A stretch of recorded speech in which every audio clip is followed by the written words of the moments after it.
লোকেরা আমার বাবাকে তুলে নিয়ে যায়। আমি আমার বাবাকে ফেরত চাই। আমি আর কিছু চাই না। আমি আমার বাবাকে ফেরত চাই।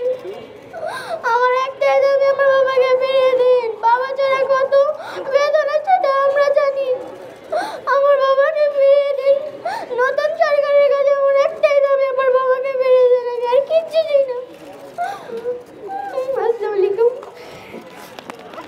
সাপার কান্না, রিদির কান্না। আমরা রিদিকে একটু ডাকছি। রিদি, আমরা রিদির একটু কথা শুনবো। ছোট্ট ছোট্ট করে আমরা তাদের কথা শুনবো। আমাদের অনেক অতিথি রয়েছে, আমরা তারপরে তাদের কথা শুনবো।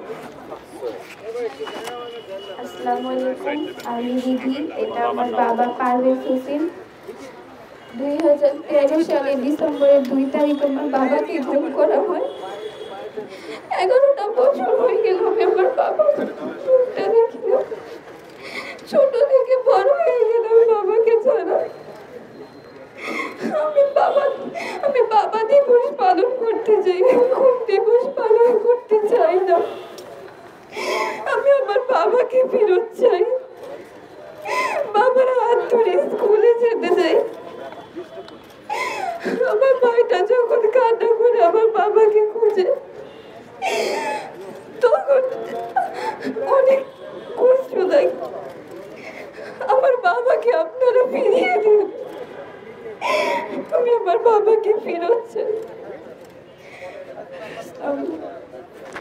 পাশে কাউসার, যার বাবা ছিল ড্রাইভার, মিম, লামিয়া আক্তার মিম। পাশে রয়েছে কাঠ ব্যবসায়ী ইসমাইল হোসেন বাতেনের মেয়ে ইনশা। আমরা এখন ইনশার একটু কথা শুনব। ও, ইতিমধ্যে আমাদের মাঝে বাংলাদেশ ওয়ার্কার্স পার্টির সভাপতি, বিপ্লবী ওয়ার্কার্স পার্টির সম্পাদক কমরেড সাইফুল ইসলাম উপস্থিত হয়েছে। আমরা তার নিশা ইসলাম ইনশা। আমার বাবা ইসমাইল হোসেন বাতেন 2019 সালের 19 জুন মিরপুর থেকে র্যাব কর্তৃক গুম হন। আমার বাবা গুম হওয়ার এই 6টা বছর আমরা রাস্তায় রাস্তায় বাবার ছবি হাতে নিয়ে দাঁড়িয়েছি।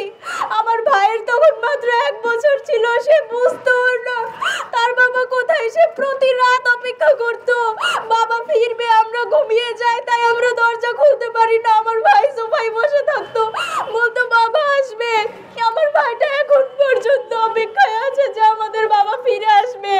আমার বাংলাদেশ দ্বিতীয়বার স্বাধীন হওয়ার পরও আমরা এখনো পুরোপুরি স্বাধীন হতে পারিনি। আমি আমার বাবাকে ফেরত চাই। আমি আমার ভাইয়ের প্রশ্নের উত্তর দিতে চাই, সবাইকে জানাতে চাই আমার বাবার সাথে কি হয়েছে। আমার বাবা জীবিত নাকি মৃত সেটা অন্তত আমি জানতে চাই। যারা মারা যায় তাদের কবর জিয়ারত করা যায়, কিন্তু আমরা এমনই হতভাগা যে আমরা জানি না আমাদের বাবা জীবিত নাকি মৃত। আমি আমার সার্টিফিকেটে কোথাও আমার বাবার সিগনেচার দিতে পারি না, নামের আগে লেখ পর্যন্ত লিখতে পারি না। আমার নতুন সরকারের কাছে একটাই দাবি, আমার বাবাকে ফিরিয়ে দিন। আমার বাবার সাথে কি হয়েছে আমি সেটা জানতে চাই। আসসালামু আলাইকুম। আমরা আমাদের শাহনাজ আপা প্রতিরোধ দিবসের মায়ের ডাকে আজকে আমরা সকল পরিবারের সদস্যরা একসাথে হয়েছি। ধন্যবাদ আজকে যে সাংবাদিক ভাইয়েরা আমাদের কথা শোনার জন্য আপনাদের